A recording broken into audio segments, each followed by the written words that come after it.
ማስተርስ ዲግሪውን በዲቨሎፕመንት ስተዲስ እና በፖለቲካል ሳይንስ ኤንድ ኢንተርናሽናል ሪሌሽንስ ነው የሰራው።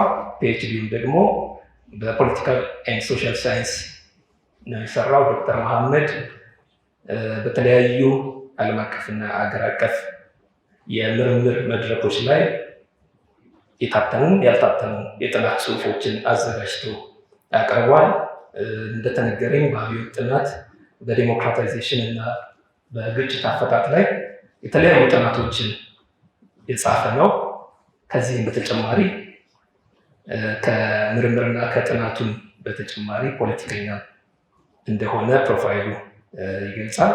ስለዚህ ዶክተር መሐመድን በተዘጋጀበት የፖለቲካና የታሪክ መጽሐፍትን በአውድ ማንበብ በሚል ርዕሰ ጉዳይ እንዲናገር ወደ መድረክ ጋብዛለሁ።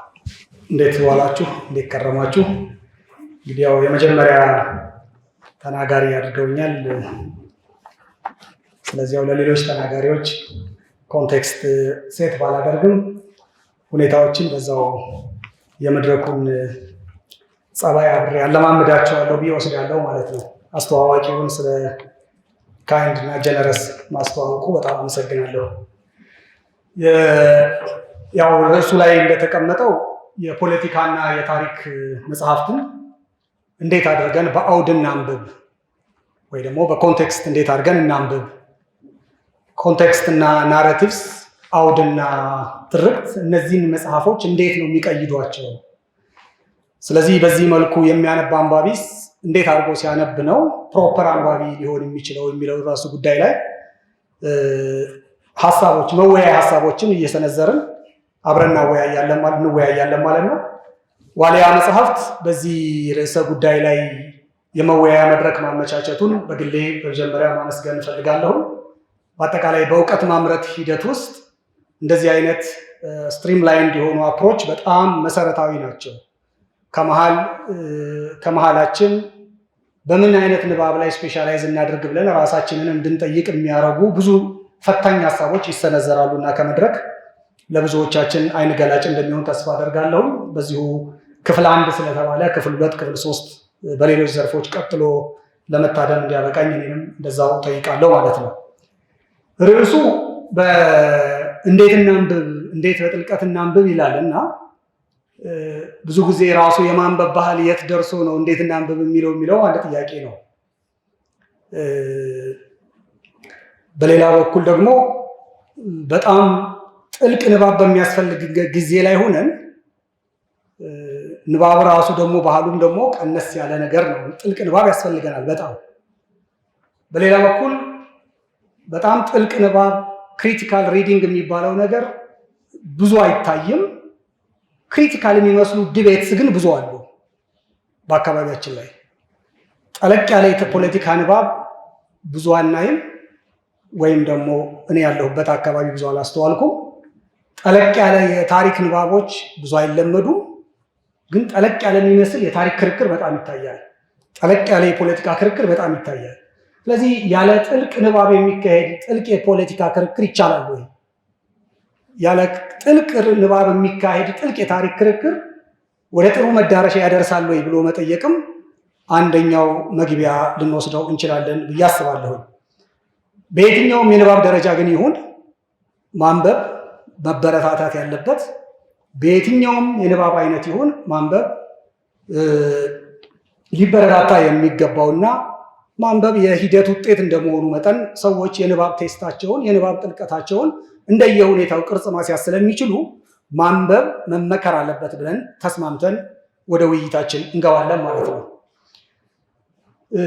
ለዚህ የተወሰኑ ሀሳቦችን ሳዘጋጅ በሀገራዊ ጉዳዮች ላይ ትንሽ አነጋጋሪ የሆኑ የፖለቲካና የታሪክ መጽሐፎችን በማጣቀሻነት ልምረጥ አልምረጥ የሚል ክርክር ከራሴ ጋር አድርጌ ነበር። ነገር ግን እነሱን ካደረግኩኝ ውይይቱ እንዴት እናንብብ ከሚል ይልቅ የመጽሐፎቹ ይዘት ውስጥ ይገባና ትንሽ አነስ እንዳይል ሰጋሁና እሱን ተመራጭ አላረኩም እሱን አፕሮች። ስለዚህ ሞር አድማሳዊ እይታ ያላቸው ሰፋ ያሉ ርዕሰ ጉዳዩን ሊዳስሱልን የሚችሉ ጉዳዮች ላይ ብቻ አተኩራለሁ። በቻልኩት መጠን ከግል እይታ ከግል የንባብ ቴስት እና ከእምነትም ይሁን ከፖለቲካ አመለካከት ወገንተኛ ሁኜ ለማቅረብ ሞክራለሁ። በሶስት ጉዳዮች ላይ አነሳለሁ ብዬ አስባለሁ። የመጀመሪያው አጠቃላይ ስለ መጽሐፍ ንባብ፣ ስለ ታሪክና የፖለቲካ መጽሐፍ ንባብ ጠቅለል ያሉ ኮንሰፕቹዋል እና ጀነራል የሆኑ ሀሳቦችን አነሳለሁኝ። በሁለተኛው ክፍል መጽሐፍትን በምን አይነት ሌቭል እናንብብ፣ በምን አይነት እርከን ሲነበቡ መጽሐፍት ምን አይነት ጣዕም ይሰጣሉ የሚለው ላይ ሰፋ ያለ ጊዜ እወስዳለሁኝ። በመጨረሻ ላይ እንደኛ እንደ ኢትዮጵያዊም አንባቢ ለምንና በምን መልኩ ብናነብ የሚሉ የመወያያ ሀሳቦችን ሰንዝሬ አጠቃልላለሁ ማለት ነው። እንግዲህ መጽሐፍት የሀሳብና እውቀት የሚቆጠርባቸው ምንድነው? የሀሳብ ጎተራዎች ናቸው ወይ ደግሞ ሰሌዳዎች ናቸው። አንድ አርሶ አደር ምርቱን በጎተራ ሲቆጥር ለምን እንደሚቆጥረው እሱ ነው የሚያውቀው። ለወቅታዊ ገበያ ነው የሚቆጥረው? ለክፉ ቀን ነው የሚቆጥረው? ለነገ ዘር ነው የሚያከማቸው? ወይስ ጥቅምትና ጥር ላይ ለሚኖረው የልጆቹ ሰርግ ነው የሚያከማቸው? ጸሐፊው ነው ማነው? ገበሬው ነው የሚያውቀው። ጸሐፊም እንደዛው መጽሐፉ ላይ ሀሳቡን ሲያትም ሀሳቡን ሲያስቀምጥ ለምን እንዳስቀመጠው የሚያውቀው በዋናነት እሱ ነው፣ ጸሐፊው ነው። ስለዚህ መጽሐፍት እንዲሁ ነፃ የሆኑ ሰሌዳዎች ብቻ አይደሉም ብለን እንነሳለን ማለት ነው።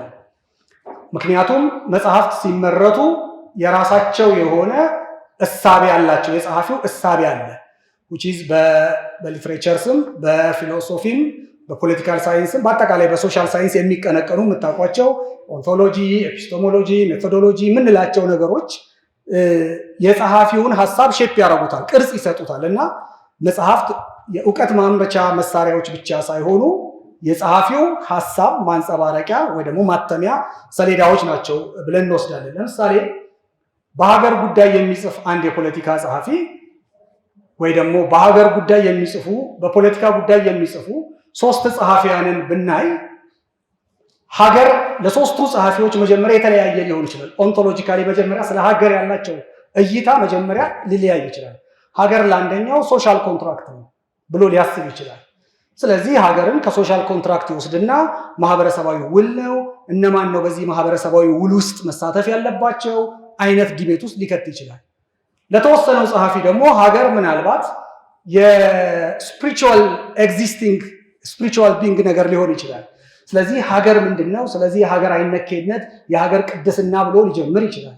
ለሌላው ሀገር ሞኖፖሊ ኦፍ ቫዮለንስ ወይ ደግሞ ኮርሲቭ የኃይል የአስገዳጅነት ምንጭ አድርጎ ሊወስደው ይችላል። እና መጀመሪያ ፖለቲካ ጸሐፊዎች፣ የታሪክ ጸሐፊዎች ሲጽፉ የሚነሱበት እሳቢያዊ መዋቅር አላቸው። የእያንዳንዱ ጸሐፊ ይህ እሳቢ ያለው፣ እያንዳንዱ አንባቢም ከዚህ ነፃ ሆኖ ሊያነብ ስለማይችል እነዚህን ይፈትሻል ተብሎ ይታሰባል። በጣም ቀላል ምሳሌ፣ አንድ ጊዜ በአንድ ዩኒቨርሲቲ ውስጥ የካሪኩለም ቀረጻ ፕሮሰስ ላይ ተሳትፌ ነበርና ያ ዩኒቨርሲቲ የካሪኩለም ቀረጻውን ማሰራት የፈለገው ለእንግሊዝኛ ማስተማሪያ ቴክስት ቡክ ከዚህ በፊት ይጠቀሙት የነበረውን የካምብሪጅ ካሪኩለም በራሳቸው ካሪኩለም ለመተካት ነው። መነሻ የካሪኩለም ቀረጻው መነሻው ፕሮፖዛል ዓላማው ምንድን ነው? የምናስተምራቸው መጽሐፎች ቴክስት ብቻ አይደሉም፣ ኮንቴክስት ናቸው፣ ይዘት ናቸው፣ ምሳሌ ያወጣሉ።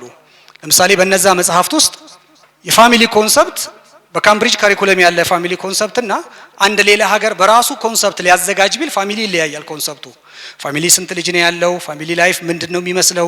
የፋሚሊ መዝናኛ እንዴት ነው? የፋሚሊ ትርፍ ጊዜ ምንድነው የሚመስለው? ኮንሰፕቱ ራሱ ይለያል። ስለዚህ ፋሚሊ ላይፍ ብሎ አንድ ቴክስት ቡክ የሚያስረዳው ኮንሰፕት ሌላ ቴክስት ቡክ ከሚያስረዳው ጋር በጣም ሊለያይ ይችላል ማለት ነው። በሌላው እንግዲህ መዝናናት ምንድነው? አርብ ምሽት ምንድነው? ቅዳሜና እሁዶች ምንድናቸው? አያት የሚባል አለ ወይ በቤተሰብ ውስጥ? እነዚህ ኮንሰፕት። ስለዚህ ቴክስት ቡኩ አት ሴም ታይም ኮንሰፕትም ነውና ይሄ ጉዳይ በሀገራችን በጣም ተጽዕኖ እያሳደረብን ስለሆነ እንግሊዘኛን ከቋንቋ ብቻ ወስደን ይዘቱን እኛ ራሳችን እንሙላው ወደሚል የካሪኩለም ቀረጻ መሳተፌን አስታውሳለሁ። ስለዚህ መጽሐፍት የራሳቸው የሆነ እሳቢያዊ መነሻ በደንብ እንዳላቸው ለማየት እንዲሁ መንደርደሪያ ይሁነን ብዬ ነው።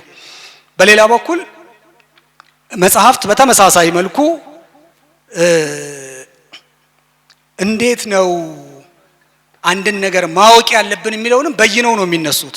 እንዲሁ ነፃ ሆነው አይደለም የሚነሱት። አንድ ምንድነው የዚህ ወይ ደግሞ በሌላ በኩል ደግሞ የመጽሐፍት አጻጻፍ የመጽሐፍት ዕውቀት አመራረት ሂደት ራሱ ዕውቀቱን ደግሞ ይወስነዋል። መጨረሻ ላይ የ19ኛው ክፍለ ዘመን ብዙ ጊዜ ተጽፎበታል። ሬኔሳንስ የሚባለው ዘመን ላይ ብዙ ዲቤትስ ተካሂደዋል አይደል? ዳያሌክቲክስ ኦፍ ሬኔሳንስ የሚባል ክርክር ይካሄዳል። ሬኔሳንስ እንደው በትክክል ዕውቀት ያበበበት ዘመን ነው ወይንስ ዕውቀት የተቀነበበበት ዘመን ነው ተብሎ ክርክር ይነሳል። ዕውቀት አብቦ ፍሎሪሽ አድርጎ ሳይንቲፊክ የሆኑ ሪሰርች በጣም አድገው ብዙ አዋቂዎች አሳቢዎች እንዲፈልቁ የመጣ ዘመን ነው ወይንስ ዕውቀትን በአንድ ምንጭ ውስጥ በአንድ አስተሳሰብ ውስጥ በአንድ ሜቶዶሎጂ ውስጥ አንድ የሶሻል ሳይንስ ተማሪ አንድ ጥናቱን ሲያደርግ በምን ቲዮሪ ማጥናት እንዳለበት ይገደዳል? በምን ኮንሰፕቹዋል ፍሬምወርክ መስራት እንዳለበት ይገደዳል?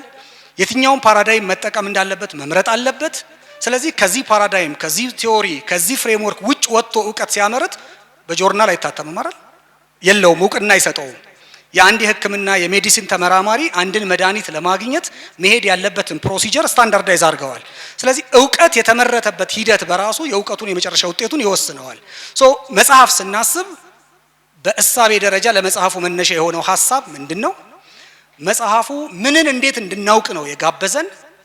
መጽሐፉ በምን ስልት አልፎ ነው ዕውቀት ያመረተው የሚለው ለአንድ ቁልፍ የማንበብ ሂደት ውስጥ በጣም መሰረታዊ ነው የሚለውን መግቢያ አንስቼ ወደ ቀጣዩ ክፍል አልፋለሁ።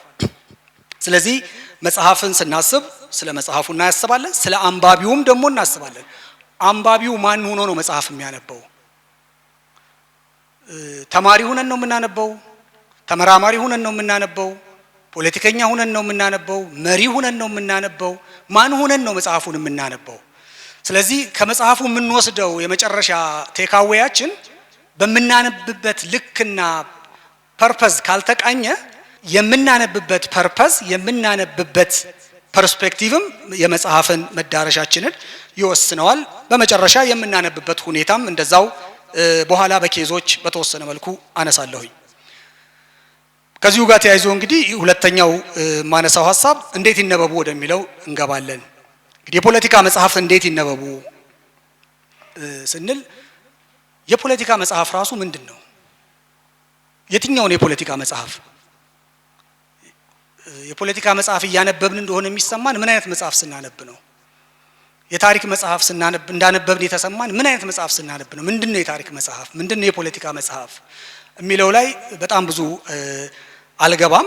ነገር ግን በጣም ሲምፕል የሆነ ቀላል የሆነች የፖለቲካል ሳይንስ ሲምፕል ዴፊኒሽንን ብቻ ወስደን ፖለቲክስ ምንድነው? በፖለቲካል ሳይንስ ትርጓሜ ማን ምንን እንዴት ለማን ዲስትሪቢዩት ያደርጋል ነው አይደል? ወይ ደግሞ ማን ምንን እንዴት ይወስዳል ነው። በጣም በቀላል አተረጓጎም በፖለቲካ ውስጥ ስልጣን ማን እንዴት ለማን በምን እሳቤ ፍሬምወርክ ይተላለፋል?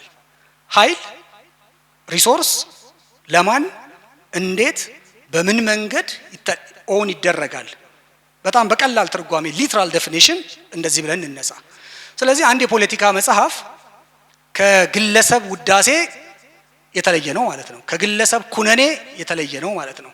ከሆነ ስቶሪ ቴሊንግ የተለየ ነው ማለት ነው። መጽሐፍ አንድ የፖለቲካ መጽሐፍ የፖለቲካ ለመባል ፓወርን ኤክስፕሌን ማድረግ መቻል አለበት ማለት ነው። ሪሶርስን ኤክስፕሌን ማድረግ መቻል አለበት። ፓወር ለማን እንዴት በምን መንገድ የሚለውን ኤክስፕሌን ማድረግ መቻል አለበት። ከዛ ጀርባ ያሉ ኮንሰፕቹዋል ፍሬምወርክን በትንሹ መዳሰስ ይጠበቅበታል። አለበለዚያ የፖለቲካ መጽሐፍ ነው ወይ አይደለም ወይ የሚለውን በየንባብ ዘርፋችን ማሰብ ይጠበቅብናል። ምክንያቱም ፖለቲካ በጣም በርካታ ገጾች አሉት አይደል? ለምሳሌ ፖለቲካን እንደ እግር ኳስ ብትወስዱ መልበሻ ክፍል አለው።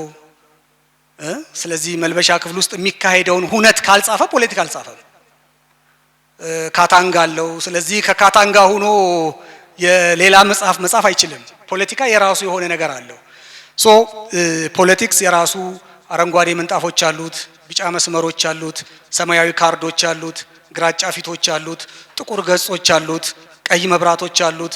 ማለት ፖለቲክስ ፓወርን ኢንዲቴል በዚህ መልኩ ኤክስፕሌን ካላደረገ የፖለቲካ መጽሐፍ የሚያስብለው ይዘቱን መጀመሪያውኑ ያጣልና የፖለቲካ መጽሐፍ እያነበብን ነው ብለን ለማሰብ ይሄ ማለት ግን የፖለቲካ መጽሐፍ ሁሉ ጠጣር ነው ማለት አይደለም። ፖለቲካ በልብ ወለድም ይጻፋል አይደለ? አኒማል ፋርም የፖለቲካ መጽሐፍ ነው። የመጽሐፍ አጻጻፉ ስልት ሳይሆን ምንድነው ኤክስፕሌን የሚያደርገው የሚለው በዛው ነው ብለን እናስባለን። የፖለቲካ መጽሐፍም ስናወራ ምን አይነት የፖለቲካ መጽሐፍስ ነው የምናወራው? የቴክስት ቡክ መጽሐፍ ነው የምናወራው ኮንሰፕት የሚያወራ ወይንስ አናሊሲስ ነው የሚያወራው ኮንቴክስት ነው የሚያወራው? እነዚህ ኢምፖርታንት ይሆናሉ ብዬ አስባለሁ። ዋሊያ መጽሐፍት ለዚህ መድረክ መንደርደሪያ እንዲሆን አንድ መጽሐፍ ሰጀስት አድርጎን ነበር፣ ሃው ቱ ሪድ ቡክስ የሚል። እሱ ውስጥ ብዙ ሳልገባ እንደ ፍሬምወርክ ግን እጠቀመዋለሁኝ። መጽሐፍትን እንዴት እናንብብ የሚል አንድ መጽሐፍ አለ።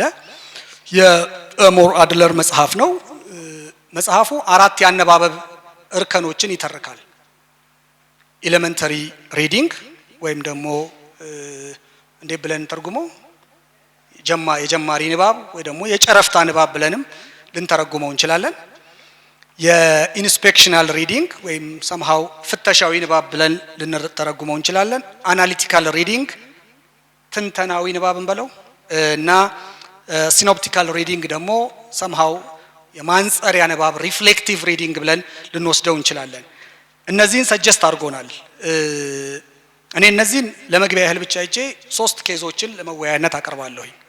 አንደኛው ኬዝ የአንድ ርዕሰ ጉዳይ ላይ ወይም ተቀራራቢ ርዕሰ ጉዳይ ላይ 3 ጸሐፊዎች የጻፉትን መጽሐፍ እናነሳና የተለያየ አነባበብ እነዚህ መጽሐፎች እስኪ ወዴት ይወስደናል የሚለውን በጋራ አብረን ትንሽ እናያለን።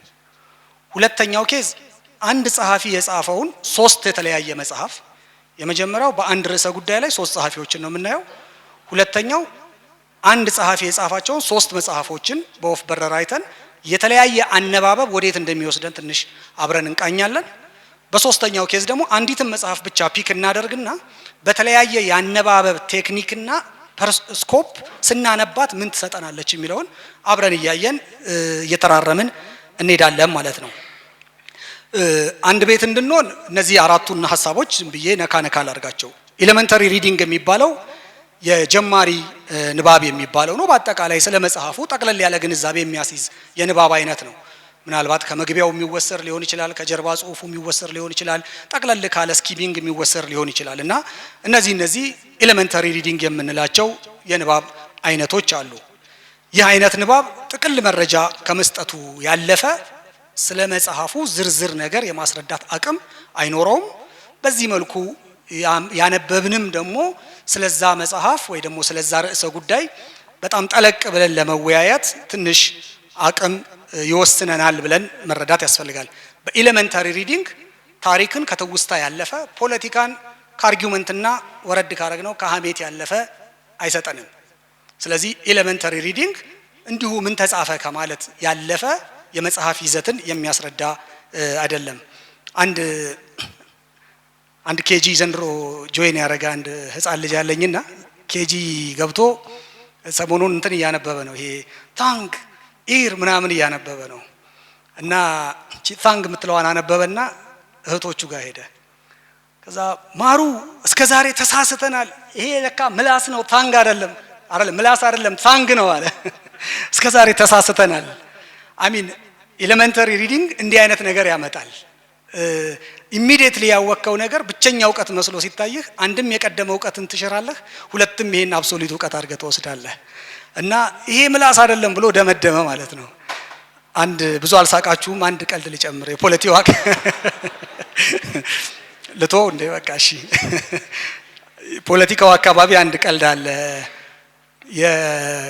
ያው ግምገማ ታውቃላችሁ አይደል? እና ኦኬ ወንድ ላርገው ሴቶች እንዳይቀየሙን። አንዱ እየተገመገመ እንደዚህ ነህ፣ እንደዚህ አይነት አመል አለብህ፣ እንዲህ አይነት ክፍተት አለብህ፣ በጣም ብዙ ተደረደረ፣ በርካታ ነጥቦች ተደረደሩበትና ሁሉንም መጨረሻ አንደኛዋ የምሁራዊ ትምክህት አለብህ ነው የምትለው። አንደኛዋ መገምገሚያ ነጥብ በጣም አሮጋንስ አለብህ ነው። በቃ ምሁር ትጫወታለህ ነው እና ሁሉንም ሪጀክት አደረገ። የተገመገመበትን ነጥብ በሙሉ ሁሉንም ሪጀክት አድርጎ ምናልባት እችኛዋ ግን ሳትገልጸኝ አትቀርም አለ እና 5ኛ ክፍል ነበር ሰውየው።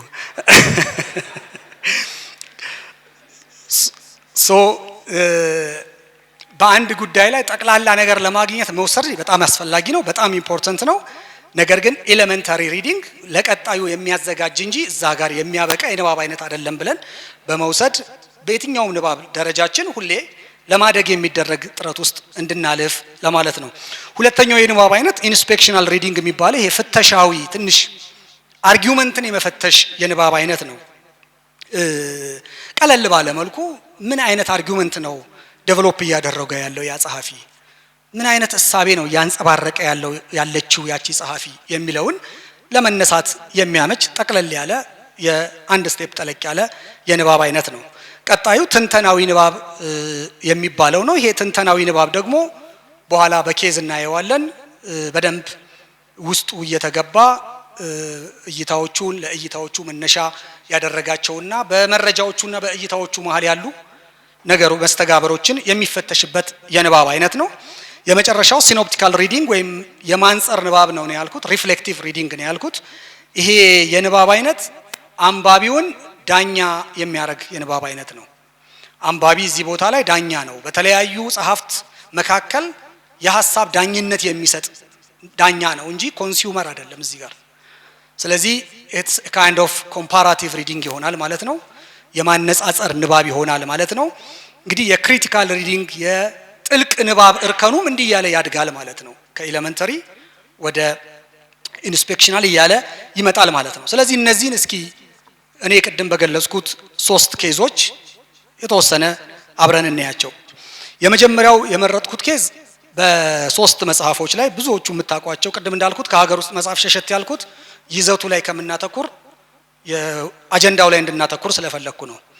3 መጽሐፎችን እናንሳ። ብዙዎቻችሁ የምታውቁት ዋይ ኔሽንስ ፌል አለ፣ የነ አጄሞልና ሮቢንሰን መጽሐፍ። ሁለተኛ መጽሐፍ ፕሪዝነርስ ኦፍ ጂኦግራፊ የሚባል አለ፣ የቲም ማርሻል መጽሐፍ። ሶስተኛ the imperial hangover how empires shape the world የሚል የፑሪ ሳሚር ፑሪ መጽሐፍ አሉ።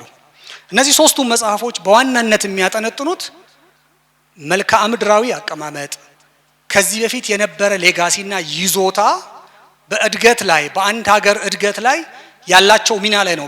በዚህም የሚያጠነጥኑት 3ቱም እዚህ ላይ ነው በዋናነት የሚያጠነጥኑት። ፕሪዝነርስ ኦፍ ጂኦግራፊ በኤሌመንታሪ ሪዲንግ እንዲሁ ዝም ብለን ገረፍ ገረፍ ካደረግነው ለካ የሀገራትን እድገት የሚወስነው ጂኦግራፊ ነው፣ ለካ ተራራው፣ ወንዙ፣ ውሃው ነው ለካ የሚወስነው የሚል ቴካዌ ይሰጠናል። ስለዚህ አንድ ራፍ የሆነ ንባብ ፕሪዝነርስ ኦፍ ጂኦግራፊን ያነብና እዚህ ድምዳሜ ላይ ይደርሳል። ትክክል ስህተት አይደለም፣ ብቸኛው ግን አይደለም ነው። ዋይ ኔሽንስ ፌልን ደግሞ ጠለቅ ዝም ብሎ ገረፍ ገረፍ ገረፍ አድርገን ስናነበው ምን ይሰጠናል? አይ ጂኦግራፊማ አይደለም የሚበይነው፣ የአንድን ሀገር እድገት ተቋማት ናቸው፣ አሰራር ነው። ምክንያቱም ተመሳሳይ ጂኦግራፊ ላይ ያሉ ሀገሮች እኮ በጣም ተቃራኒ እድገት ውስጥ ነው ያሉት። ደቡብ ኮሪያና ሰሜን ኮሪያ ሌላ ዓለም ውስጥ ነው ያሉት። ሜክሲኮና አሜሪካ ሌላ ዓለም ውስጥ ነው ያሉት። ጂኦግራፊ ሳይለያቸው፣ መልክዓ ምድር ሳይለያቸው፣ የአየር ጸባይ ሳይለያቸው፣ የሪሶርሱ ሳይለያቸው ይላል ማለት ነው። ስለዚህ የጠለቅ ባለ መልኩ ኖ ጂኦግራፊ ምን ሚና የለውም ተቋም ነው ወሳኙ ወደሚል ጠቅለል ያለ ድምዳሜ ይወስደናል። ደግሞ የኢምፓየር ሃንጎቨር ማለት ኢምፓየር የነበረ አገር የሚኖረው እያለ ስለ ስፔን ያወራል። በመላው ዓለም ስለነበሩ ቁልፍ ኢምፓየሮች ያነሳል። ምን ይዳስሳል? ይሄ ደግሞ አይ ዓለምን እኮ አሁንም ቅርጽ እየሰጡት ያሉት እነዛው ኢምፓየሮች ናቸው ብሎ ይደመድማል። 3ቱም መጽሐፎች በጠቅለል ባለ ንባብ ካነበብናቸው እንዲህ አይነት ኢምፕሬሽን ይሰጠናል ማለት ነው። ነገር ግን እነዚህን ትንሽ ገባ ብለን ስናነባቸው ደግሞ እነዚሁኑ መጽሐፎች ፕሪዝነርስ ኦፍ ጂኦግራፊ በአንድ በኩል መልክዓ ምድራዊ እድልንና ገደብን በጣም እንዴት እንዳጋነነው እንረዳለን። ፕሪዝነርስ ኦፍ ጂኦግራፊ 10 የዓለም ማፕ ይሰጥና እነዚህ 10 ማፖች ናቸው ዓለምን የበየኑት አሁንም የሚበይኑት ብሎ ይደመድማል። ስለዚህ ሪሊ ነው ወይ ብለን እንድንጠይቅ ያደርገናል። አንድ ስቴፕ ጠለቅ ስንል ነው ወይ ሪሊ ከዛ በኋላ መጥተው ዓለምን የበየኑ ሀገራት የሉም ወይ ብለን ትንሽ ክሪቲካል እንድንሆን ያደርገናል። ምዕራባውያን ልማትን ብቻ እድገትን ብቻ ሳይሆን ጂኦግራፊን እንዴት እንደማረኩ ምናምን ያወራናል። ስለዚህ ክሪቲካል ሪደር እነዚህ ነገሮች ትንሽ ጠየቅ ያደርጋል ማለት ነው። በሁለተኛ መጀመሪያ ላይ ድምዳሜ ነው የሚኖረው፣ ሁለተኛ ግን ወደ መጠየቅ ይሄዳል። አጄሞሉ ባይዘይ አጄሞሉ ምናልባት ከዚህ በፊት በተለያየ ሲሰሙ አሴሞግሉ ምናምን ሲባል እሰማለሁና ትክክለኛ ስያሜው አጄሞሉ ነው የሰውየው ስም። በጣም ሲኒየር ኢኮኖሚስት ነውና እሱ ደግሞ ምን ይላል? ኦኬ ተቋማት ናቸው ይልና ወሳኞቹ። ሁለተኛ ጠለቅ ያለ አንባቢ በዚህ ውስጥ ምን ይረዳል? እንዴት ተቋማት ብቻ የአንድን ሀገር እድገት ይወስናሉ? መልክዓ ምድር ያለውን ሚና እንዴት ኢግኖር ያደርገዋል ልንል እንችላለን። ታሪክ ያለውን ሚና እንዴት ኢግኖር ያደርገዋል ልንል እንችላለን። ቅኝ ግዛት ያለውን ሚና እንዴት ያሳንሰዋል? ኦሬዲ በቅኝ ግዛት ሪሶርስ ፉል የሆኑ ኤሪያዎችን የያዙ ሀገራት የማደጋቸውን ሚስጥር እንዴት ለተቋም ብቻ አሳልፎ ይሰጠዋል ብለን ልንል እንችላለን። የማደግ እድላቸውን ተነፍገው የእድገት መንገዳቸውን ገና ዳዴ ያሉ ሀገራት አሁን ተቋም አልገነባችሁም ተብሎ መወቀስ አለባቸው ወይ? የማደግ መንገዳቸው ገና አይደለም ወይ ብለን ለምንድን ነው እንዲህ ኢግኖር የሚያደርገው? ለምንድን ነው ዌስተርን ሴንትሪክ የሚሆነው ብለን አንድ ስቴፕ ጠለቅ ብለን ልንጠይቅ እንችላለን ማለት ነው።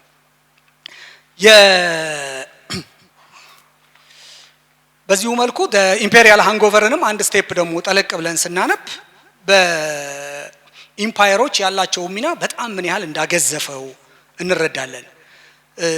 የኢምፓየሮችን ተጽዕኖ እንጂ በኢምፓየሮቹ ተጽዕኖ ስላደረባቸው አይተርከልንም። ኢምፓየር ያልነበረ አገርስ ምንድነው ጣፈንታው? ይሄንንም አያወራልንም። እነዚህ ነገሮች አንድ ስቴፕ ጀስቲስ ይጎድለዋል እያልን ወይም ደግሞ በሌላ መልኩ ለካ አንድ አስተሳሰብ ብቻ የእድገት መንገድ አይሆንም የሚል ድምዳሜ ላይ ልንደርስ እንችላለን። ከዚህ ደግሞ አንድ ስቴፕ ጠለቅ ብለን ብንገባ አንድ አዘ ክሪቲካል ሪደር ደግሞ ገባ ብለን ብናስብ ብናነብ ለነዚህ ጸሐፍት መነሻ የሆኑ ሐሳቦችንና የነዚህ ሐሳቦች ህጸጾች ላይ ደግሞ ማተኮር እንጀምራለን። የቲም ማርሻል የጂኦ በዓለም አቀፍ ግንኙነት ውስጥ የሚታወቀው ሳይንስ አለ ሪያሊዝም የሚባለው በቃ ዓለምን የሚወስነው ኃይል ነው። ስለዚህ ቲም ማርሻል እዛ ውስጥ ሆኖ ነው የጻፈው። አለቀ። ኃይል ነው። ኃይል የሚመነጨው ከተፈጥሮ ነው። ተፈጥሮን የያዘ ኃይል ነው። ኃያል የሆነ ደግሞ ዓለምን ይገዛል። በቃ እዚህ ሪያሊቲ ውስጥ ገብቶ ነው የጻፈው። ከዛም ማለፍ ብሎ ስልጣኑ ይኑርህ እንጂ ኃይሉ ይኑርህ እንጂ ወደ ኋላ ተመልሰህ ጂኦግራፊን ሳይቀር መልክዓ ምድርን ሳይቀር ለማደግህ ያንተ አደግዳጊ ያንተ ካዳሚ እንደነበሩ ማቅረብ ትችላለህ ወደሚል ይሄዳል ማለት ነው። ገባ እያለ ይሄ አስተሳሰብ ደግሞ እንደምታውቁት በዓለም ላይ በጣም በርካታ ክራይሲስ የፈጠረ አስተሳሰብ ነው። የኃይል ፉክክርን ያመጣው ይሄ ነው። ቅኝ ግዛትን ያመጣው ይሄ ነው። አንድ ታሪክ ስለ አገሩን ልተውና በአንድ ሀገር ላይ ይሄንን አስተሳሰብ ተከትሎ ሪፎርም ያደረገ አንድ መንግስት ነበረ። በቃ አንደኛ ኃይል ነው። ሁለት የኃይል ባለቤት ዌስተርን ናቸው፣ ምዕራባውያን ናቸው። ስለዚህ ይሄንን አቋም ነው የሀገሬ የሪፎርም አጀንዳ ብሎ አንድ ሀገር የመራ የሪፎርሚስት አለ በ1920ዎቹ 30ዎቹ አካባቢ እና እስከ ምን ድረስ ሂዷል በዚህ አስተሳሰብ? የራስ ቅል አለ አይደል? ይሄ የራስ ቅል ሼፕ የሞር ዩሮሴንትሪክ ሲሆን ወደ ዌስተርን ሲመሳሰል አንድን ሀገር ሞር እንትን ያደርጋል፣ ብርቱ ያደርጋል፣ ኃይለኛ ያደርጋል የሚል ፕሬሚስስ ተነስቶ ትምህርት ቤት ሳይቀር ህፃናት የሚሰለፉት በራስ ቅርጻቸው ነበረ ሲሰለፉ። ከዚህ በፊት በዛ ሀገር ላይ በጣም ተራማጅ የነበር ስራ የሰሩ በአርኪቴክቸር በፊሎሶፊ የሚገርም ስራ የሰሩ ትልልቅ ሰዎች ከመቶ ዓመታት በኋላ ቀብር ተቆፍሮ የራስ ቅላቸው ተለክቷል። እነዚህ ሰዎች አውሮፓዊ ቢሆኑ ነው እንጂ አይሰሩም ነበረ፣ አይመራመሩም ነበረ የሚለውን ነገር አርቲኩሌት ጀስቲፋይ ለማድረግ ማለት ነው። ሶ ይሄ የዌስተርን ሴንትሪክ የሆነ ዩሮሴንትሪክ ብቻ የሆነ እድገትን መልክዓ ምድርን ለአንድ ኦልሬዲ ግራጁዌት ላደረገ አካል ሰጥቶ ማደግ ለዛ የተገባ ነው የሚያድገው ይሄ ብቻ ነው ብሎ በይኖ መነሳት ያለውንም ክፍተት እንፈትሽበታለን ማለት ነው። ትንሽ ጠለቅ ስንል እንሞግተዋለን ማለት ነው። በተመሳሳይ የአጄሞሉንም ጠለቅ ብለን እንደዛው ስናነብ ቅድም እንዳነሳሁት ነው ስለ ተቋማት ብቻ ነው የሚያወራው። ተቋማት ምንድናቸው? ምን አይነት ተቋም አለ? የየሀገሩ የየራሱ የሆነ ኢንዲጂነስ ኖሌጅ አለ። እያንዳንዱ ሀገር የራሱ የተቋማት የግንባታ እርከን አለው።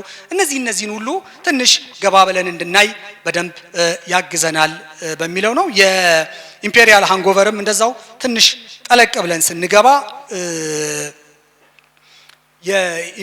የኢምፓየሮችን ሚና ምን ያህል አግዝፎ እንዳየ፣ ከዛ ውጪ ደግሞ ኢምፓየር ያልሆኑ ሀገራትንም ቅድም እንዳነሳሁት ምን ያህል እንደዘነጋቸው በደንብ እናይና ከጂኦግራፊ በመለስ ነገሮችን ለማሰብ እንሞክራለን ማለት ነው።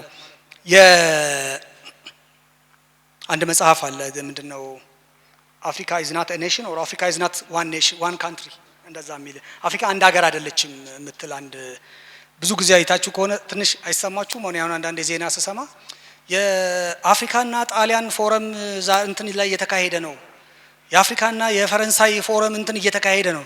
አውሮፓ ውስጥ ያለች አንዲት የሆነች ትንጥዬ ሀገር አፍሪካ ከሚባል ግዙፍ አህጉር ጋር አቻላቻ ፎረም መስርተው ይሄንን የሚያረግህ ምንህ ነው? ያው ውስጥ እንድትፈትሹ ነው። እነዛ ይሄንን ሲሉ ትክክል ናቸው ማለት ነው አይደል? በተወሰነ መልኩ ጂኦግራፊን የማረከ እድገትን የያዘ መንገድን ያገኘ ሰው ትክክል ነው። ይሄን ካልማረከ 54 ሀገር ጋር አንድ የሆነች ጥንጥዬ ጂኦግራፊ እኛ ከተማ ውስጥ የሆነች ከተማ የምታከል ጂኦግራፊ መልካም ካላት ሀገር ጋር ቁጭ ብለህ ከ54 ሀገር ጋር ትደራደራለህ ማለት ነው። ሶ ይሄንን ነው ስታብሊሽ የሚያደርጉት እነዚህ አይነት ጸሐፊዎች ማለት ነውና ክሪቲካል ሪደር እነዚህን ትንሽ ገባ እያለ ይፈትሻልና በዚህ ፍተሻ ሂደቱ ለማን በምን ምክንያትና ምን ተጽዕኖ እንዲፈጥር እንደተጻፈ ይረዳል ነው። ሶ አንዲት ክሪቲካል አንባቢ መጽሐፉ ስለምን እንደሚያወራ መረዳት ስህተት አይደለም፣ ትክክል ነው። መጽሐፉ ያንን ለምን እንዳለ መረዳት ቆንጆ ነው። ይሄን ያለበትን ምክንያት በትክክል በመረጃ አስደግፏለሁ ብሎ መሞገት ተገቢ ነው፣ ቆንጆ ነው።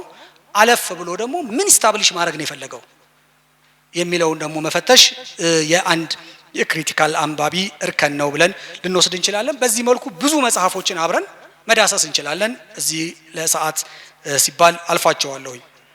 የሁለተኛ ኬዝ አንድ ጸሐፊ የጻፋቸውን 3 መጽሐፎችን እስቲ በተለያየ እርከን እናያቸው። ጸሐፊውን ታውቁታላችሁ፣ የፉኩያማ 3 መጽሐፎችን እንይ። The End of History and the Last Man የምታውቁት ነው አይደለ? የቀዝቃዛው ጦርነት ሲያልቅ የታሪክ መቋጫ የታሪክ መጨረሻ ተብሎ መጽሐፍ ተጻፈ አይደል? አለቀ። ታሪክ በዛ ዘመን በቀዝቃዛው ጦርነት ውስጥ ሚና የነበራቸው አካላት የነበራቸው መስተጋብር ነው ታሪክ በዛ ዘመን። ስለዚህ የሊበራሊዝም አሸናፊነት ታወጀ። ዴሞክራሲ ብቸኛው የመንግስት አስተዳደር ስርዓት ነው ተብሎ ታወጀ። The End of History ተጻፈ። which is ታሪክ አበቃለት እንደማለት ነው አይደል? The End of History ተብሎ ፉኩያማ ይሄንን መጽሐፍ በ1992 ጻፈልን። I think ከዛ በፊት ይሄ መጽሐፍ ኦሬዲ ታሪክ ምንድነው ሲል በቃ ታሪክ እዛ ሰፈር የተካሄደ ነገር ብቻ ነው ማለት ነው። የሆነ ቀዝቃዛው ጦርነት ላይ የነበሩ የሆኑ ተዋንያን ያካሄዱት ነገር ነው። አለቀ። ዲቤቱም እዛ ጋ ነው። የመንግስት ስርዓትም ወይ ኢስተርን ፖለቲካል ተውት የለውም፣ አፍሪካን ፖለቲካል ተውት የለውም፣ ኤዥያን ፖለቲካል ተውት የለውም፣ ምን ሌላ ነገር የለውም። እዛ አካባቢ ያሉ ፖለቲካል ተውትን አነጻጸረ። ስለዚህ ዘ ኤንድ ኦፍ ሂስትሪ የታሪክ ማብቂያ በጣም ፓወርፉል ነው አይደል? እስካሁን በፖለቲካ ሳይንስ ዲስኮርስ ውስጥ ፓወርፉል ከሚባሉ መጽሐፎች ነው።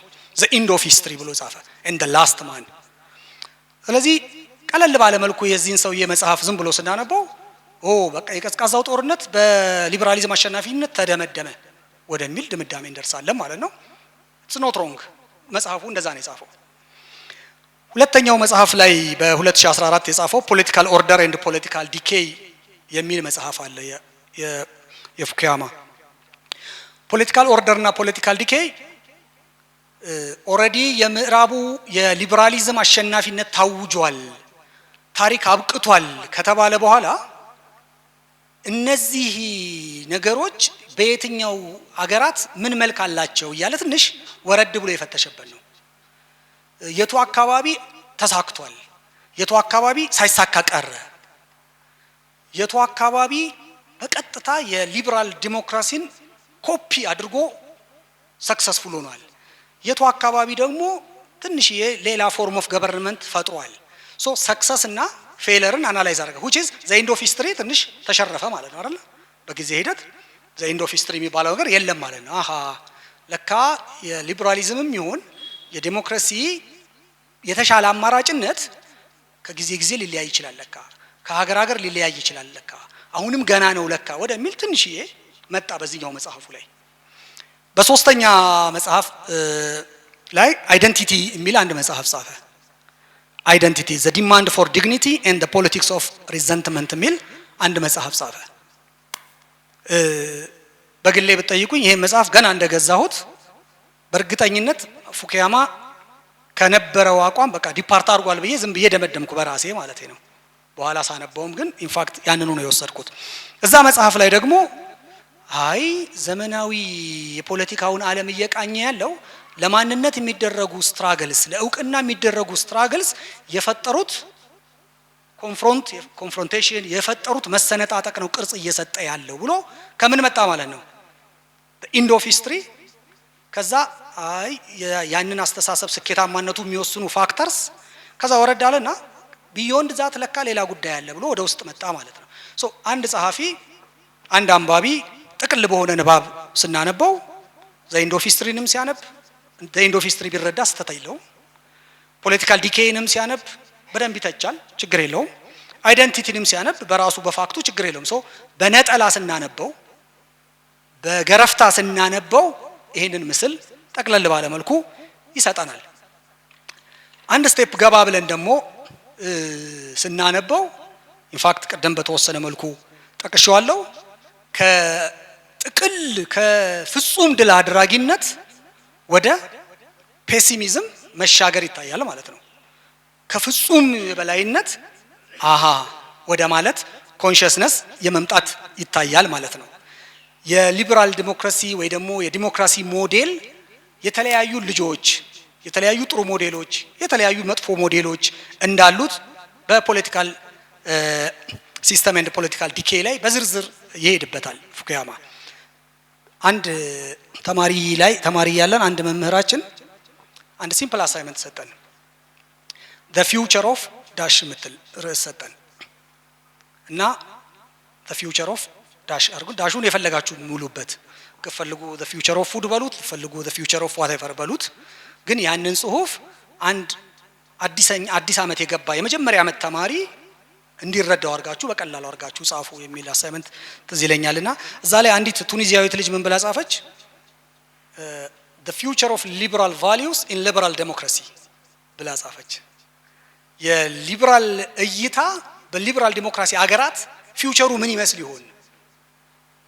ምን የሆነ ወደፊት which is አሁን ዛሬ የምናየው ዜኖፎቢክ አስተሳሰብ፣ መጤጠልነቶች፣ ኦርደሮች፣ የሆነ አይነት ግሩፕ ብቻ ወደ ላይ ማገንገን፣ አትምጡብኝ ባይነት፣ እነዚህ የሊበራል ቫልዩስ ዊዝ ታይም ወዴት እየሄዱ ነው ማለት ነው። ልክ ፉኩያማም እንዳነበበው ከፍጹም የበላይነት ወደ ሲስተም መናጋት፣ ከሲስተም መናጋት ጭራሽ ወደ አይደንቲቲ የመምጣት which is የአንድ ሰው እንኳን መጽሐፍ በጊዜ ሂደት ሲነበብ የሚፈጥረው ኢምፕሬሽን በጣም ሲሪየስ ነው ማለት ነው። ሶ አንድ አንባቢ ልክ እንደዛ እስር ቤት ረጅም ዓመት ታስሮ ወደ ሲለቀቅ ምድር በሙሉ ቂሪር ያለችበት ታሳሪ ታሪክ አለ አይደል?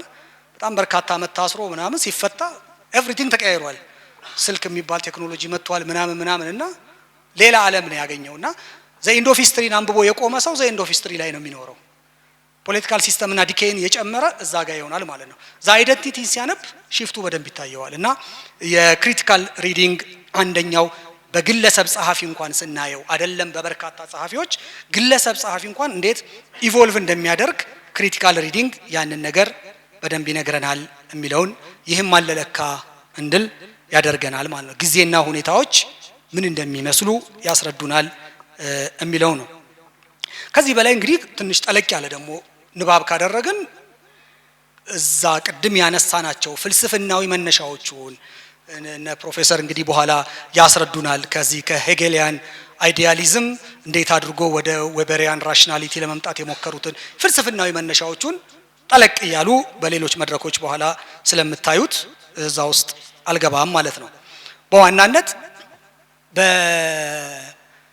በጥልቅ ንባብ ውስጥ ስናልፍ የዚህን ጸሐፊ ኦልሬዲ መቋጨቱን ያወጀው ታሪክ ድጋሚ መከፈቱን አውጆ ወጣ ማለት ነው አይደል? the end of history and the last man ያለው መጨረሻ ላይ በኋላ የአሜሪካ ከመካከለኛው ምስራቅ ሀገራት ጋር ተከተለው የነበረውን ፖሊሲ የተቸበት ሌላ መስራ አለውና እንደዛ ነው ያደረገው። ኦሬዲ የተዘጋውን ታሪክ ከፍቶት ወጣ። አሁን አዲስ የተከፈተ የታሪክ አውድ ውስጥ እንገኛለን ማለት ነው። ሶ እነዚህ ነገሮች ስናየው ምን ብሎ ነበር?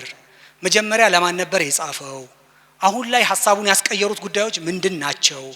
አሁንስ የቀየረው ሐሳብ ምን ያህል በትክክል ሰብስታንሺየት መደረግ የሚችል ነው የሚለውን እንግዲህ ያነባበብ ስልታችን ነው የሚነግረን። የንባብ ጥልቀታችን ነው የሚነግረን። አንደኛው መጽሐፍ ከዛኛው መጽሐፍ ጋር የማመሳከር እድል ካለን ነው ይሄንን የምናገኘውና እንዴት እናንብብ ለሚለው ጥያቄ እንደየ ፍላጎታችን መግቢያው ላይ ያነሳን አይደለ? ተማሪ ሊያነብ የሚገባው እንደ ተማሪ ሊሆን ይችላል። አንድ የመንግስት ሰራተኛ አዘጋጅ ለተባለው ሰነድ ለዛች ሊሆን ይችላል የሚያነባው፣ ችግር የለውም እሱ ላይ ማንበብ በየትኛውም አፕሮች ቅዱስ ነው። ከዛ ያለፈ ግን ክሪቲካል ሪደር ስንሆን ወደዚህ ነገር እንመጣለን ብለን እንወስናለን ማለት ነው። ሶስተኛ ኬዝ ላንሳና ወደ ማጠቃለያ አልፋለሁ። ሶስተኛው ኬዝ የአንዷን መጽሐፍ ብቻ ደግሞ ፒክ እናርግና ያቺን መጽሐፍ በተለያየ ኮንቴክስት ደግሞ ስናነባት፣ በተለያየ ሁኔታ ውስጥ ስናነባት የሚሰጠን ትርጉምን ለመዳሰስ እንሞክር። ከተወያየንባቸው መጽሐፉ አንዷን እንውሰድና የፕሪዝነርስ ኦፍ ጂኦግራፊን እንውሰድ። እቺ መጽሐፍ እንደ አንድ ምዕራባዊ ሆነን ብናነባትና እንደ አንድ የግሎባል ሳውዝ አፍሪካ፣ ኤዥያ፣ ላቲን አሜሪካ ውስጥ እንዳለ ሰው ሁነን ስናነባት መጽሐፏ ኮምፕሊትሊ የተለያየ ትርጉም ነው የምትሰጠን። ምዕራባዊ ሆነን ስናነብ ቅድም እንዳልኩት ነው ሪያሊዝምን ያጸናል። የበላይነታቸውን ተፈጥሯዊ ምክንያት ይሰጠዋል። ተፈጥሯዊ ናቹራል ነው፣ እኛ የተገባንን ፌቨር አርጋናለች፣ ኔቸር ራሱ ፌቨር አርጋናለች የሚለውን ነገር ያጸናል። ስለዚህ ቡስት ያደርጋል ማለት ሞራል በጣም ቡስት ያደርጋል። የአንትሮፖሎጂ ተማሪዎች ካላችሁ ያው ይቅርታ እጠይቃለሁኝ። ያው አንዱ አንትሮፖሎጂ ከሚሰራው ስራ ይሄ ነው አይደለ? ኢንፋክት የቅኝ ግዛትም አንዱ ካመረተው እውቀት ዘርፍ አንዱ የዌስተርን ዶሚናንስን ተፈጥሯዊ ለማድረግ ነው የተሞከረው። ለምሳሌ ቅኝ በሚገዙ ሀገራት ይኬድና ያ ህዝብ እንዲህ አይነት ነው፣ ባህሉ እንዲህ ይመስላል፣ ጸባዩ እንዲህ ነው፣ አግሬሲቭ ነው፣ መጨፈር ይወዳል፣ ሞኝ ነው እያሉ ካራክተራይዝ ያደርጉታል። መጀመሪያ ዜን ያን ካራክተራይዜሽን ምን ያደርጉታል? በእውቀት ስም ያንጹታል። ያን የታነጸውን በኮሚኒኬሽን ያሰራጩታል። እስከ መቼ? ያ ሰው እና ያ ህዝብ ይሄንን እስኪያምን ድረስ አምኖ ይቀበላል። መጀመሪያ አልጄሪያዊው ጸሐፊ ፍራንስ ፋኖን በአብዮት ጥናት ላይ በጣም የምታውቁት አብዮተኛ ነው። እሱ ምን ይላል? የአብዮት መጀመር ካለበት ቅኝ ገዢዎች የሰጡትን ስምና ባህሪ አምኖ ከተቀበለው ሰው ነው መጀመሪያ አብዮት መጀመር ያለበት ይላል። ኦሬዲ ኔግሮ እንደዚህ ነው ይባላል አይደል? ኔግሮ ማለት እንዲህ ነው እንዲህ ነው። አረብ እንደዚህ ነው፣ አረብ እንደዚህ ነው የሚወደው እንዲህ ነው እንዲህ። መጀመሪያ በማህበረሰብ ይዳሰሳል፣ ማህበረሰብ ይገለጻል። ተገልጾ ግን አዚቲዝ አይደለም የሚጻፈው፣ አዚት ሹድ ቢ ይጻፋል። መሆን ወዳለበት፣ ለማስተዳደር ወደሚመች፣ ለመከፋፈል ወደሚመች፣ ቅኝ ለመግዛት ወደሚመች ተደርጎ ካራክተራይዝ በደንብ ይደረግና እነዛ ሰዎች ያምኑታል። ያ ህዝብ ያንን ይቀበላል። ከዛ በኋላ እኔ እንዲህ ነኝ ይላል ማለት አቦኔ ጭንቅ አልወድም ሲል ትሰማዋለህ ማለት ነው። ከዛ በኋላ ምን አይወድም ማለት ነው? ስራ አልወድም ወደ ማለት ይሄዳል ማለት ነው። ሃርድሺፕ አልፈልግም ወደ ማለት ይሄዳል ማለት ነው። ቻሌንጅ አልፈልግም ወደ ማለት ይሄዳል ማለት ነው። ሬዚስተንስ ምናምን አይመለከተኝም ማለት ይፈልጋል ማለት ነው። ስለዚህ ወደ እንደዚህ ወደ ንባቦች የፕሪዝነርስ ኦፍ ጂኦግራፊ ሪያሊዝምን ሲያጸና እነዚህን ሐሳቦች በቃ ዘላለማዊ እያደረገ ይሄዳል ማለት ነው። እያስቀጠለ ይሄዳል ማለት ነውና ለምዕራባውያን ኮምፎርት ይሰጣል ማለት ነው። በጋድ የተመረጥን ህዝቦች ነንም ሊያስብላቸው ይችላል። ወደዚህ ስትመጣ ደግሞ አምላክ የፈረደብን ህዝቦች ነን ልንል ነው ማለት ነው። እንደው ባህራችንን ዘግቶብን እንትናችንን አድርቆብን ምናምን ልንል ነው ማለት ነው። ያቺ ያለችንን እንኳን ዘፈን ሀገሬ ኢትዮጵያ ተራራሽ አየሩ እንዳንል የታለች ምናምን ሊያስብልን ነው ማለት ነውና ሶ አንድን መጽሐፍ በተለያየ ኮንቴክስት ራሱ ስናነበው የተለያየ ፐርስፔክቲቭ ይሰጠናል የሚለውን እንዲሁ እንድናየው ነው። ሶ በተለያየ ሁኔታዎች ውስጥ ሆኖ ማንበብ መጽሐፉ እንደታተመ በ2015 ስናነበው ወቅቱን ሊገልጽልን ይችላል።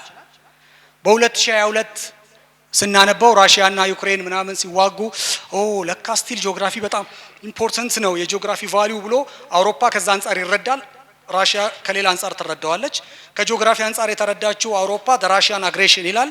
ከሌላ ከታሪክ አንፃር የተረዳችው ደግሞ የሌላ ፕሮጀክት አድርጎ ይረዳዋል። እና መጽሐፍት አመለካከትን፣ ሼፕን፣ ፖሊሲን እንዳነበብንበት አንግል በደንብ አድርጎ ይወስናል። ምናልባት ይሄ መጽሐፍ በ2030 በ2050 ደግሞ ሲነበብ ሌላ ፐርስፔክቲቭ ሊሆን ይችላል የሚኖረው። ሶ በአንድ መጽሐፍ በአንድ ወቅት በአንድ ቦታ ባነበብነው ነገር ላይ ብቻም አንወሰንም ወደሚል እንሄዳለን።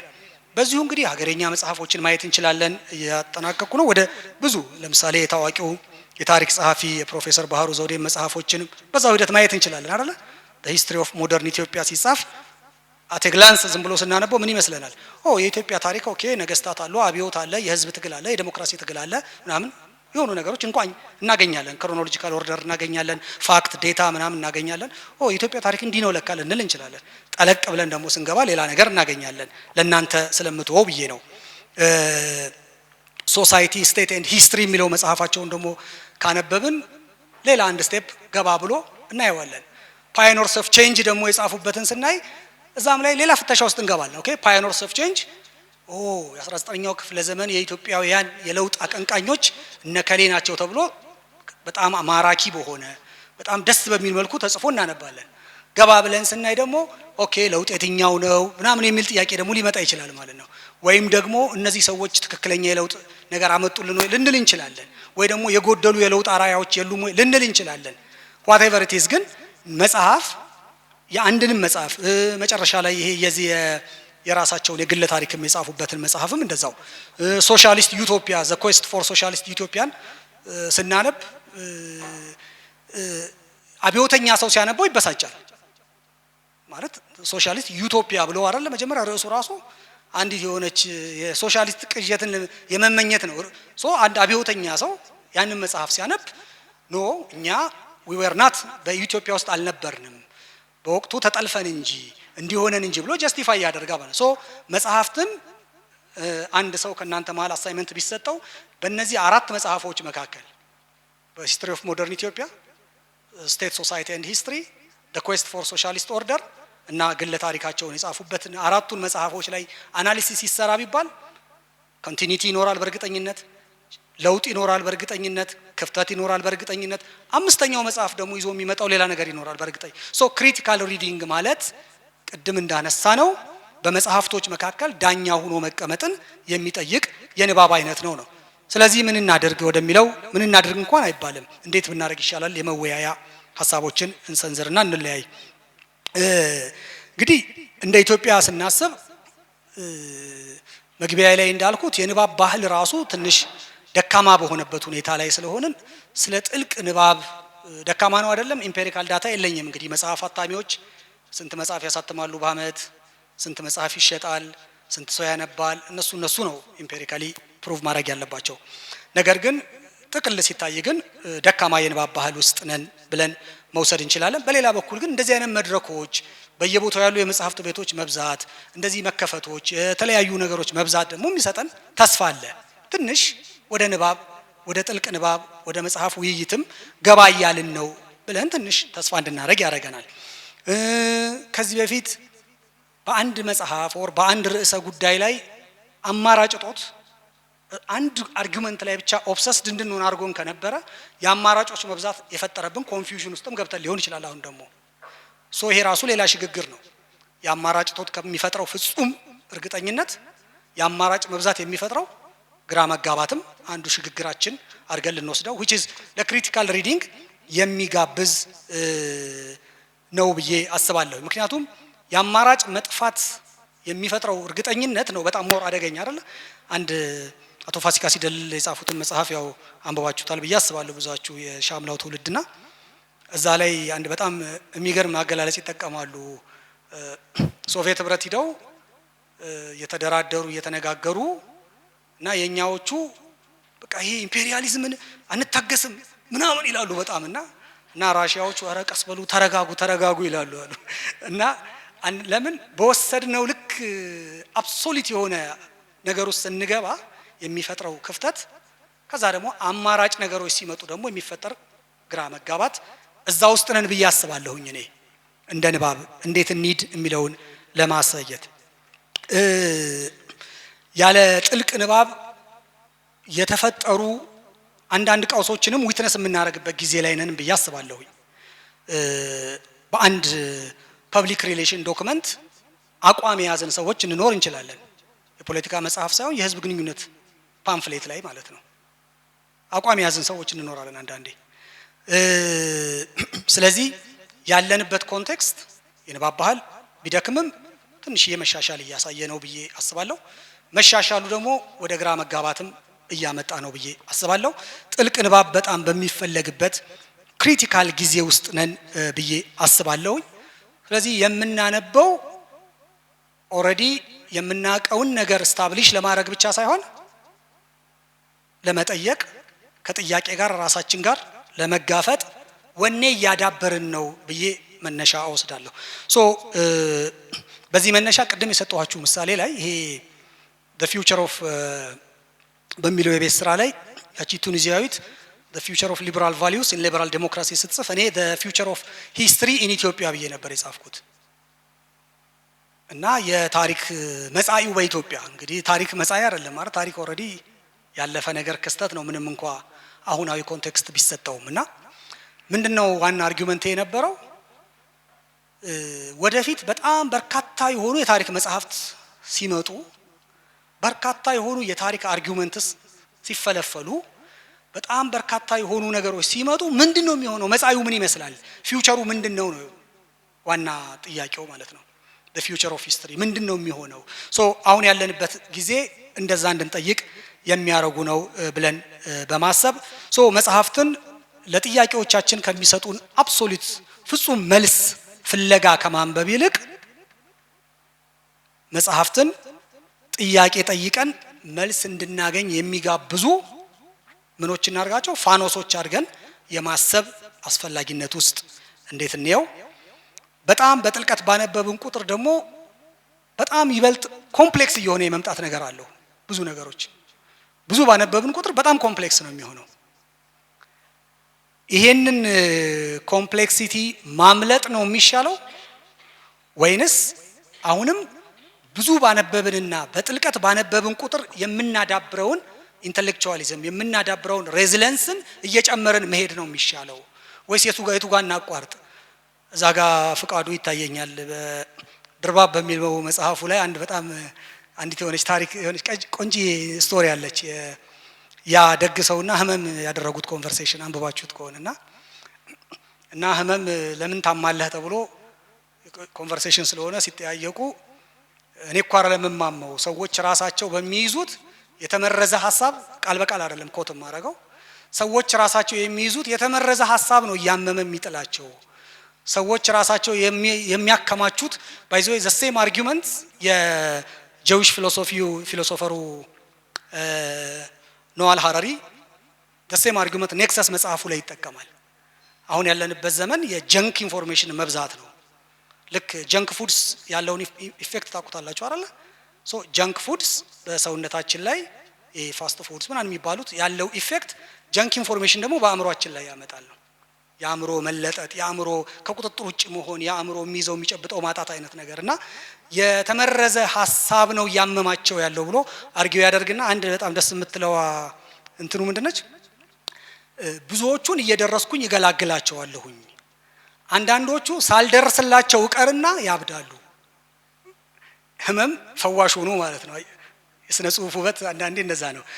አንዳንዶቹ ከማሰብ መቀዣበር፣ ከማሰብ ኮንፊውዥን፣ ከማሰብ መመሰቃቀል ውስጥ ሂጄ አመሜ እንዳላወጣቸው ቀድመውኝ ያብዳሉ፣ ያመልጡኛል እያለ ይቆጫል። ህመም ማለት ነው። ክሪቲካል ሪዲንግ በገባን ቁጥር ኮምፕሌክስ ይሆናል፣ ምንም ጥርጥር የለውም።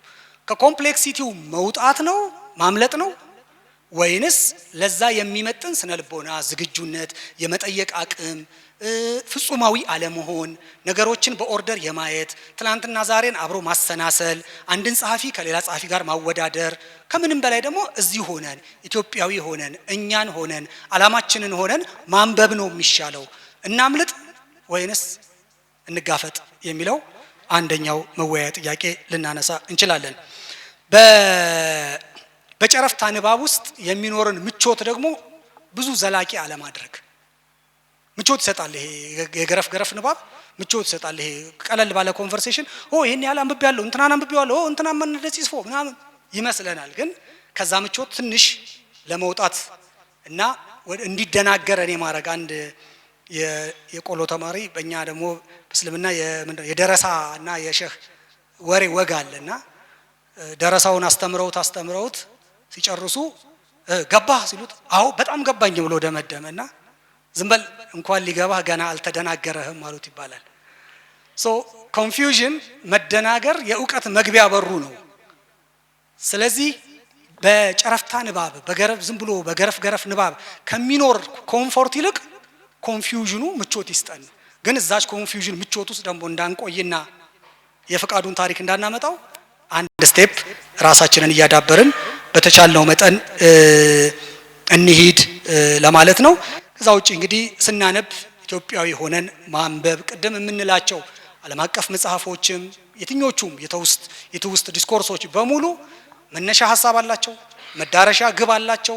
ስታብሊሽ ማድረግ የሚፈልጉት ፋክት አለ፣ መበየን የሚፈልጉት ማህበረሰብ አለ፣ ማጽናት የሚፈልጉት ሪሌሽንሺፕ አለ። ምንም ነፃ የሆነ አርጊውመንት የለም። ስለዚህ ኢትዮጵያዊ ሆነን ለሀገራችን ለማህበረሰባችን በንባባችን የምንቀይራት ሀገር እንጂ ለንባባችን ብቻ አጋልጠን የምንሰጣት ሀገር እንዳይኖረን ጠንቀቅ በማለት ማንበብ ያስፈልጋል። እንደሚባለው the reward of good job is more job እንደሚባለው በስራ ዓለም ላይ ያው the reward of more reading is የጥሩ ንባብ ሪዋርዱ አሁንም ብዙ ማንበብ ነውና ይህንን ይበልጥ እያነበብን መሀል ላይ ኮንፊውዥኑን እየተወያየን ምናጸና እንድንሆን እመኛለሁ። አመሰግናለሁ።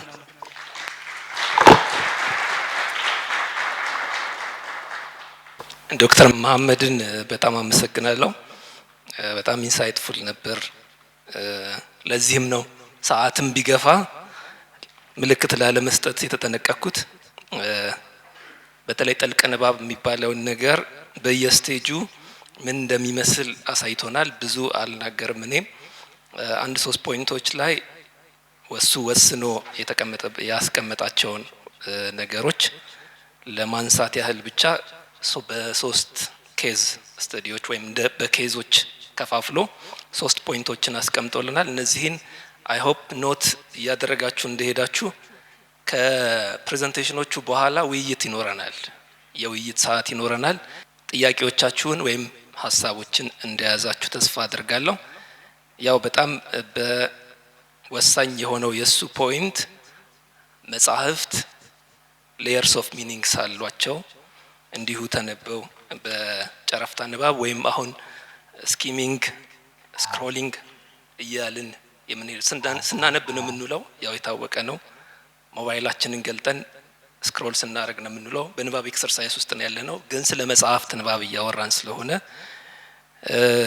በዚህ በገረፍ ገረፍ ንባብ ላይ የምናጠፋውን ጊዜ የምናጠፋውን ጉልበት ትተን ለጥልቅ ንባብ እንዘጋጅ የሚል ጥቅል መልእክት ያለው ይመስለኛል። ይሄን በውይይት ላይ እንደገና እናዳብረዋለን። የመነሻ መፍትሄዎቹን ወይም ይሁንታዎቹን እንደ ሪኮመንዴሽን ያቀረባቸው ሀሳቦች አሉ። እነሱም ላይ እንወያያለን።